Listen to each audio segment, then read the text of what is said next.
cast him in.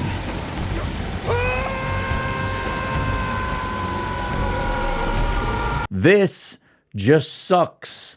This is one of those things where it would have been a dream come true, and just a bit annoying. Okay, so Eidos Montreal had yet another wave of layoffs. This is just a lot of different things that I want to get to in regards to Eidos Montreal. The sad run of games that they've had the last decade or so.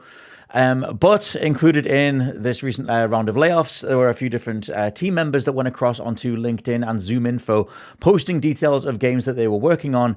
And one of them seems to be, or was, a full Legacy of Kain game, an actual continuation of the next main installment in the Legacy of Kain series, building on what Eidos Montreal were teasing across the last half decade in regards to an actual survey that they put out in 2023, asking people, trying to gauge interest in the Legacy of Kain IP.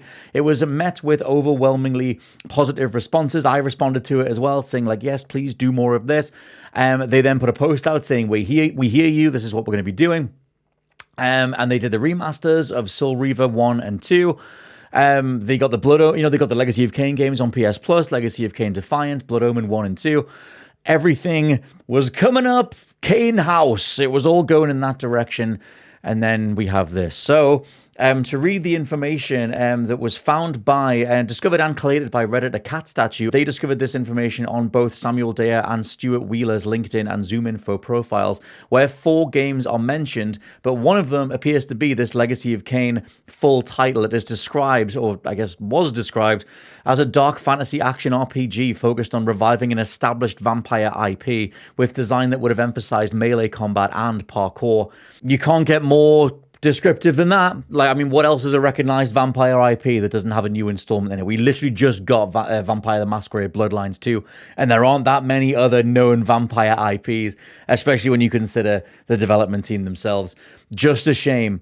Just an absolute shame. Everything was in this direction. 9 times out of 10, when a studio puts out a remaster collection, it's always to gauge interest in the next meaningful main installment, which was the case with the Mass Effect Legendary Edition. That was seemingly the case with the Soul Reaver remasters. But like I said, Eidos were not shy in making sure that people knew they were doing another Legacy of Kain. But for whatever reason, it hasn't come together. Jumping in here for a little update, as Insider Gaming have done a report saying that actually a Legacy of Kain soft reboot was cancelled way back in 2022. That's the project that these particular staff members are referring to. So not only was there a soft reboot of Legacy of Kain in the works way back before 2022, leading to 2022, when Eidos were acquired by Embracer, they apparently cancelled the project and moved the IP over to Crystal Dynamics. That potential project is hopefully still in the works. We haven't had any updates from Crystal since they put the fan survey out saying, we hear you loud and clear. We do want to do, a new Legacy of Kain. So ultimately right now it is fingers crossed. However, for the sake of this video, it's worth saying that the 2 staff members that I'm talking about are referring to a version of a Legacy of Kain soft reboot that was canned in 2022. Everyone has ran with the idea that the Legacy of Kain reboot was on the go, which is what I thought until the most recent update. However, it is worth just clarifying the timeline. As of right now, there is still a chance that the Crystal Dynamics version of whatever the Legacy of Kain project is that they have been working on for the last 3 years since getting the IP from Eidos whilst under Embracer, there's a chance that whatever that is still comes true, but it's worth just saying that the Eidos project that was canned was back in 2022. Back to the video, as there is more to say about the overall situation, the state of Eidos, Crystal Dynamics, Embracer, etc. Also mentioned in here is a new Deus Ex being cancelled. However, we already knew that the Deus Ex was cancelled in 2024, as voice actor Elias Toufexis mentioned that he hadn't been messaged, to reprise the role of Adam Jensen, so it was likely a new story anyway. Back in 2024, all the information around this cancelled Deus Ex game said that apparently Eidos were just searching for a publisher, but no one wanted to pick it up because a new Deus Ex was considered too niche. This new information mentions a game described as a sci-fi stealth game, which makes sense that that would be, a Deus Ex. Maybe they did actually find a publisher, only for everything to go under in the end, which again is just sad. The reality of the modern day gaming industry viewing a new Deus Ex installment as too niche when, we have, there's already the none of this ever makes sense. There's already the re-release. I'm going to keep my face like this. There's already the PlayStation 2 version of Deus Ex, the Conspiracy, the sort of the retooled version of it that released on PlayStation 2.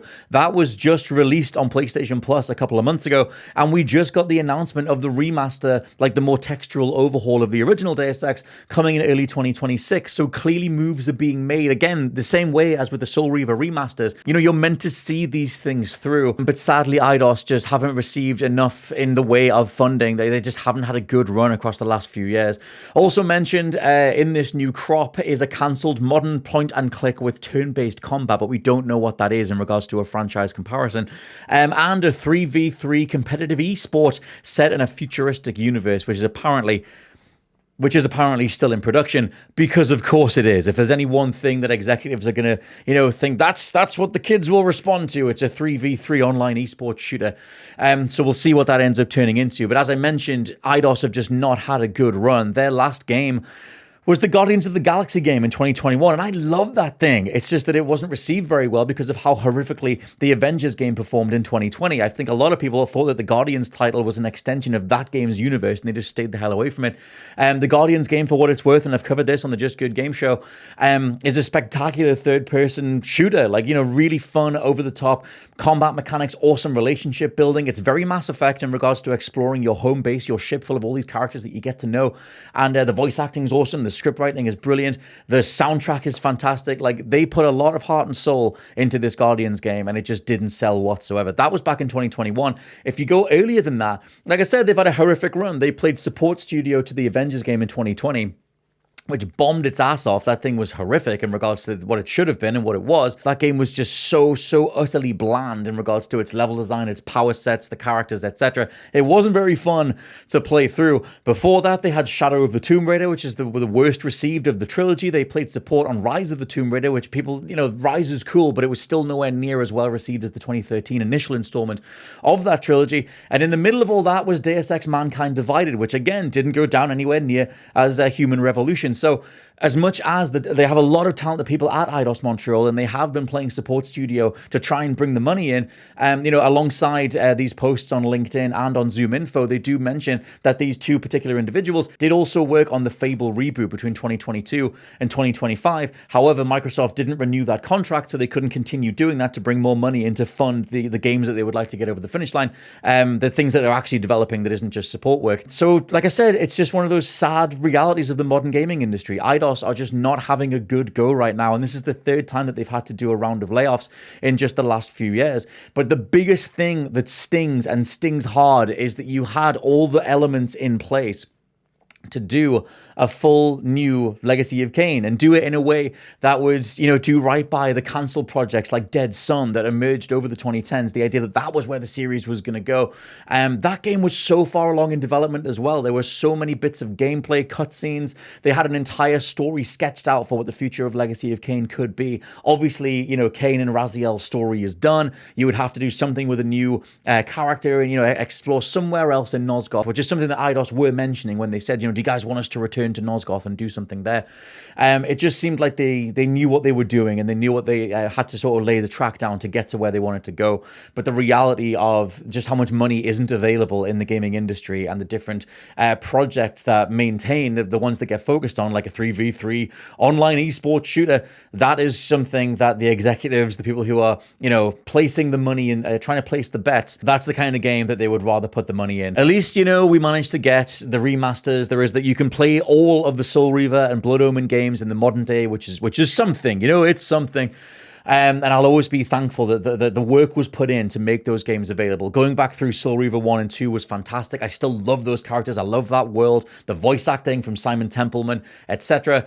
Those games have such an identifiable, timeless quality in regards to their presentation. They have such a fantastic art direction and presence and atmosphere overall. And shout out to Amy Hennig birthing that franchise in the first place. But it just doesn't seem like, with the amount of key figures behind the IP over that initial run across the 2000s, they just can't seem to make it work. And this is the second time that a different crop of publishers have tried. Like I said, we had Legacy of Kain, Dead Sun, all the information coming out about that after it was cancelled, and now we'll probably find out more about whatever this project was, but for all intents and purposes, Legacy of Kain is dead.